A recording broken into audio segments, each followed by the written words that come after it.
اس لیے کہ قیامت کے دن یہ قرآن تمہاری سفارش کرے گا.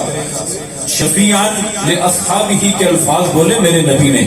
کیا مطلب ہے؟ شفیعاً سفارش کرے گا لاصحابہ اپنے یاروں کی، اپنے دوستوں کی.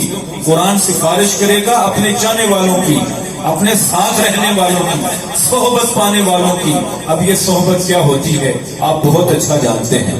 یاری کسے کہتے ہیں دنیا میں جینے والے بہت اچھا جانتے ہیں. محبت کیسے پالی جاتی ہے اور کیا ہماری قرآن سے محبت ہے، یاری ہے یا صحبت ہے یا نہیں ہے، یہ ہم سب بہت بہترین جانتے ہیں.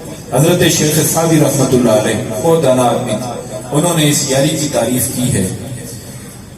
فارسی کی ایک نظم ہے، مختصراً کہتے ہیں گلی خوشبوئی در حمام روزی. مجھے ایک میرے یار نے تھوڑی سی مٹی پکڑائی ایک دن. رسید از دست محبوبی بدستم بدو گفتم کہ مشک یا عبیرے. میں نے اس سے سونگ کر دیکھا تو بڑی خوشبودار تھی، بڑی ہی نہایت ہی خوشبودار. میں نے کہا کیا مٹی، زبان حال سے کیا مٹی تو مشک ہے یا عنبر ہے؟ کہ از بوئی دلاویز تو مستم، کہ تیری خوشبو اتنی شاندار ہے کہ میں مست ہوتا چلا جا رہا ہوں. میں تو پہچان نہیں پا رہا کہ تو اتنی عالی شان کون سی خوشبو ہے تو دکھنے میں تو مٹی ہے لیکن خوشبو اتنی اعلیٰ ہے میں پہچان نہیں پا رہا. بگفتہ من گلی ناچیز بودم ولیکن مدتی باگل نشستم.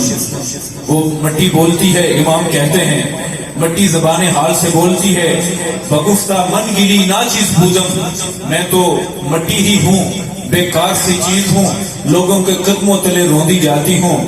ولیکن مدتی باگل نشستم، لیکن کچھ عرصہ میں کچھ پھولوں کے ہمراہ رہی تھی.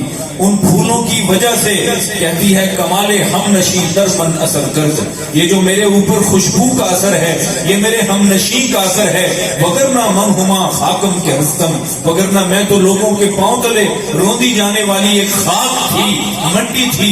مجھ میں جو ایسی خوبی پیدا ہو گئی کہ شیخ سعدی آپ پریشان ہو گئے میں کون سی خوشبو ہوں. یہ دراصل میری رفاقت اور میری صحبت، میری یاری کا اثر ہے جو کچھ عرصہ میں نے پھولوں کے ساتھ نبھائی.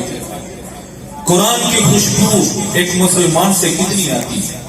ہماری زبان سے، ہماری نگاہ سے، ہمارے کردار سے، ہمارے معاملات سے قرآن نہیں چھلکتا. اللہ کی قسم یہ بہت بڑا مسئلہ ہے.